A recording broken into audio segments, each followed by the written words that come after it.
Olá, pessoal, sejam muito bem-vindos à nossa aula 2 da unidade 4. Estamos aqui percorrendo esse caminho, discutindo sobre política de educação e como se dá a atuação dos assistentes sociais, afinal de contas, nesse contexto da política de educação. Não é comum nós percebermos a presença de assistentes sociais na educação, porque a lei é bem recente, a lei que nos possibilita estar nesses espaços. Então, uma lei recente, nós estamos conquistando aos poucos esse caminho, certo, pessoal? Então, para iniciar a nossa aula, eu sou a professora Bruna. Se você não assistiu às outras aulas, você não saberia o meu nome, mas se você está acompanhando todas elas, você já sabe quem sou eu, da onde eu vim, o que estamos fazendo aqui nessa disciplina juntos de políticas públicas, a sua primeira disciplina de estágio em campo. Estou bem empolgada para todos os relatos que nós vamos ouvir de vocês, das experiências que vocês estão tendo em campo, certo, pessoal? Se vocês já puderem ter voltado aos campos de estágio, porque infelizmente nós vivemos um momento de pandemia em 2020, então os campos de estágio foram ali, nós cancelamos a ida de vocês por uma questão de cuidado mesmo. Tomara que vocês possam ter voltado já. Se não voltaram, estamos realizando outras atividades tão importantes quanto. Vamos lá, pessoal, para nós iniciarmos então, eu deixei um outro pensamento aqui do Paulo Freire, que é super conhecido aqui no Brasil por essas discussões relacionadas à educação, ok? Vamos lá, então, uma das condições necessárias a pensar certo é não estarmos demasiado certos de nossas certezas. Então, sempre que você estiver muito certo de algo, se questione. Se questione mais uma vez, pergunte mais uma vez para você mesmo se você está certo dessa sua certeza, ok? Eu gosto muito de trazer essas reflexões do Paulo Freire, principalmente para o início da nossa aula. A ideia é que não seja uma aula cansativa para vocês, mas que a gente possa dialogar aqui juntos, conversar sobre esses tópicos que nós elencamos aqui, que estão todos presentes no livro da unidade 4, na unidade 4 do livro de vocês, ok? Então, fique aí com o seu livro na mão e acompanha tudo isso. Vamos lá, pessoal. O nosso objetivo, então, é refletir sobre as diferenças entre educação e política de educação no Brasil. Existe uma diferença, vamos lá.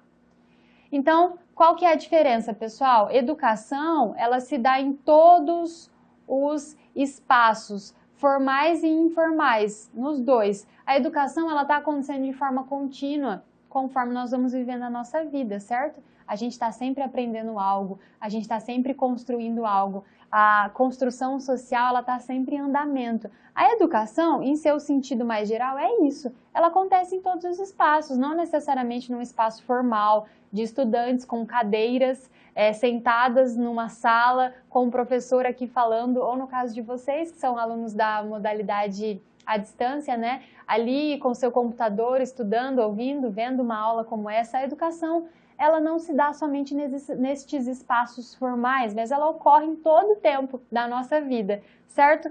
Diferente da política de educação, que é uma política prevista em Constituição Federal, garantida como direito do cidadão e dever do Estado e da família, certo? Nós vimos isso na aula anterior. Então, a política de educação ela é um pouquinho diferente da política de saúde e da assistência, porque ela não foi um objeto de luta dos assistentes sociais, assim como aquelas previstas no tripé da Seguridade Social, a saúde, a assistência e a previdência social relacionada aos direitos trabalhistas. Ok, pessoal? Ela já é uma política mais robusta, ela tem mais tempo de existência, por isso ela recebe inclusive mais recursos, mais repasses do Estado. Os municípios recebem mais recursos do que as outras políticas, ok? Vamos lá. Então, nós precisamos analisar as condições que estão postas na sociedade capitalista de classes, não podemos perder esse rumo, né? Entender que a sociedade capitalista ela é dividida por duas classes principais. A Yamamoto vai trazer isso lá naquele livro Relações Sociais e Serviço Social, que eu já falei tanto para vocês desse livro, na disciplina de fundamentos, que vocês já estão cansados, eu sei, mas eu vou sempre usar esse exemplo, porque aquele livro realmente é a nossa Bíblia do serviço social, a nossa leitura obrigatória. Não podemos perder de vista que a sociedade capitalista está dividida nessas duas classes, classe trabalhadora e classe dominante, ok?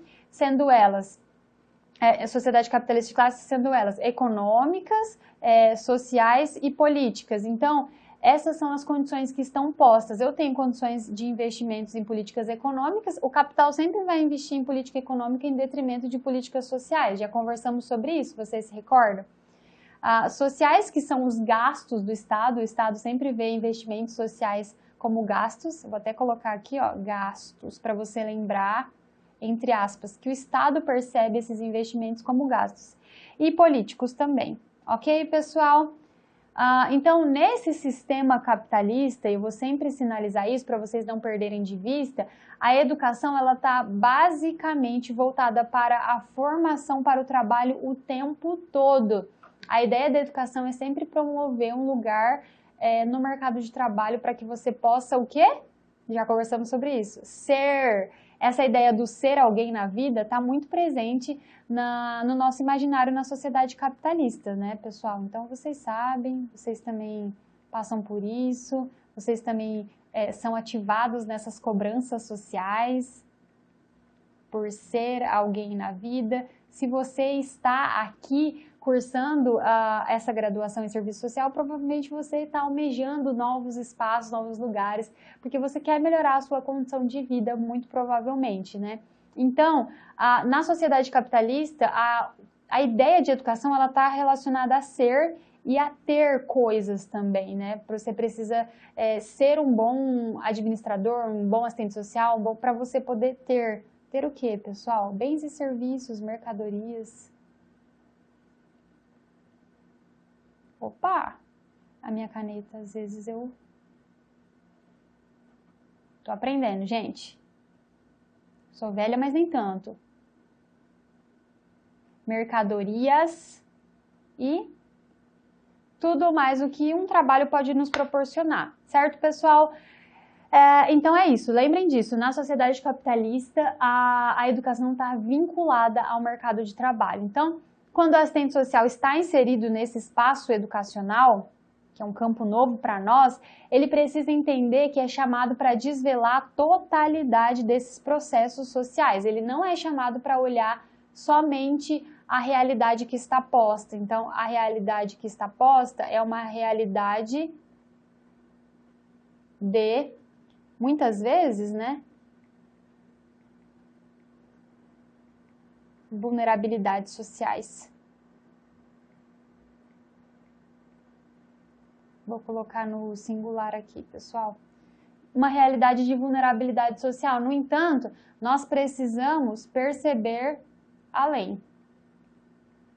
Construir algo que vá além com estes estudantes. Então, atentar-se ao nosso projeto ético-político também, de uma visão. Quando a gente pensa aqui no projeto ético-político, nós estamos falando justamente na luta por uma sociedade mais justa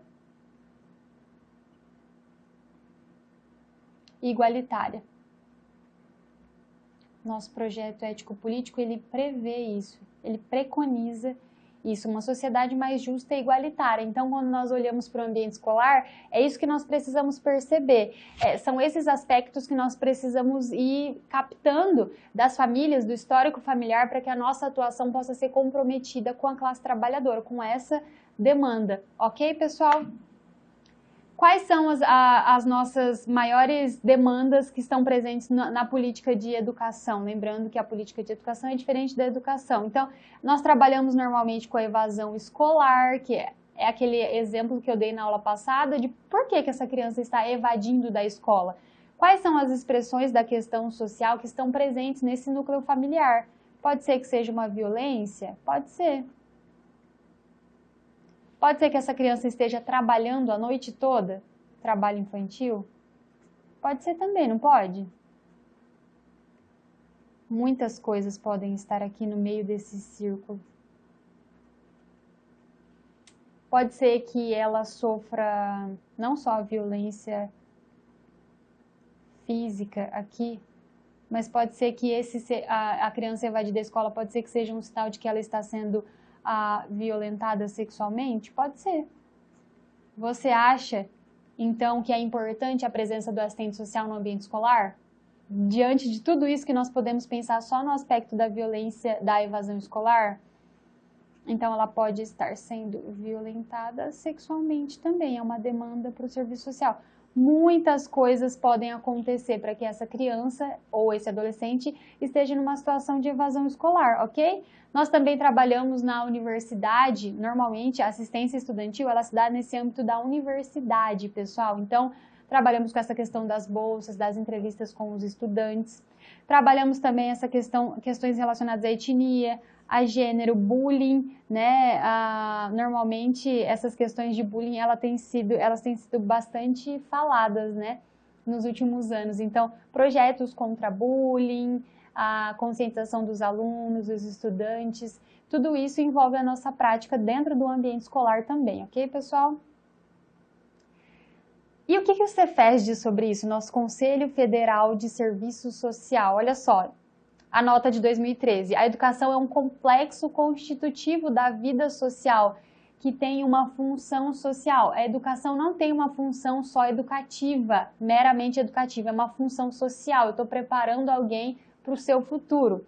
Importante na dinâmica da reprodução social, ou seja, nas formas de reprodução desse ser social. A gente usou bastante a palavra social, né? O Cefes gosta da palavra social. Então, a educação, pessoal, precisa ser pensada como algo que está constituindo um ser social. E não meramente para que a gente tenha um lugar no mercado de trabalho. Não que isso não seja importante, mas a educação tem que ser pensada para além. Lembram que eu falei? Sempre pensar além da realidade que está posta, da realidade que está dada, além daquilo que os nossos olhos podem ver naquele momento, mas pensar um novo projeto de vida com esses estudantes. É por isso que é tão importante que a gente conheça o histórico familiar dessas crianças e adolescentes que serão atendidas e acompanhadas pela equipe.